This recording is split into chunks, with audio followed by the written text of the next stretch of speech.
আর এই মালডিরে দেখতে পারতেছেন, মালডি আরব দিনের নরখাদ্য হয়ে গেছে।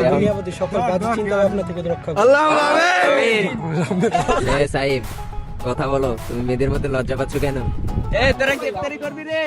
হ্যালো বন্ধুরা, কেমন আছেন সবাই? দেখতে না দেখতেই আমাদের 15টি রোজা কেটে গেল, তাই আমরা ইকো পার্কে একটা ছোটখাটো ইফতারের আয়োজন করলাম। তো আমি আর আমার বন্ধুরা সবাই মিলে ঘুরতেছি। তো ঘুরলে তো কাম হবে না, আমাদের ভালো একটা জায়গা খুঁজে বসতে হবে। তাই আমরা জায়গা খুঁজতেছি, ভালো একটা দেখতে না দেখতেই সুন্দর একটা জায়গা পেয়ে গেলাম এবং চাদর লেসে শুয়ে পড়লাম, কারণ আমরা সারাদিন সবাই রোজা ছিলাম এবং বিকালবেলা হয়ে গেছে, এখনো ক্ষুধার্ত আমরা।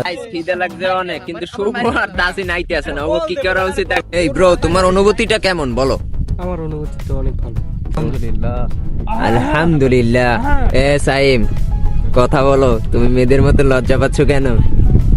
আমার কথা তো বলাই নেই, আমার তো খিদে লাগছে। পানিটা দে তো। গাইস জায়গাটা দেখছেন গাইস, দেন তো। আর এই মালডিরে দেখতে পারতেছেন, মালডি আরব দিনের নরখাদ্য হয়ে গেছে। এখন পাইলে যে কি হবে মালডিতে আল্লাহই জানে। এখানে শুধু আমরাই ছিলাম না, আরো অন্য অন্য মানুষরাও ছিল। Hello guys, how are you? দাও বন্ধু, খাদিম দাও। ওরা ভাই না, ওরা ভাই না। তাসিন ভাই পাই না এমন কাই। তাসিন ভাইরে দেন। ও ভাই, এই কলা বড় ভিডিও লই লাচ্ছি তুই ওরে এনে দিয়ে লাচ্ছি খুব খাচ্ছি, আরাম পাচ্ছি।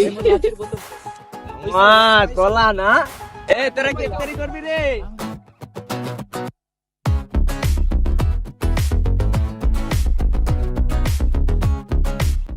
আল্লাহ তুমি দয়াবান, তুমি রহমতের মালিক আল্লাহ। কবুল করে নিয়ে আমিন। সকলকে ধৈর্য ধরার তৌফিক দান করুন।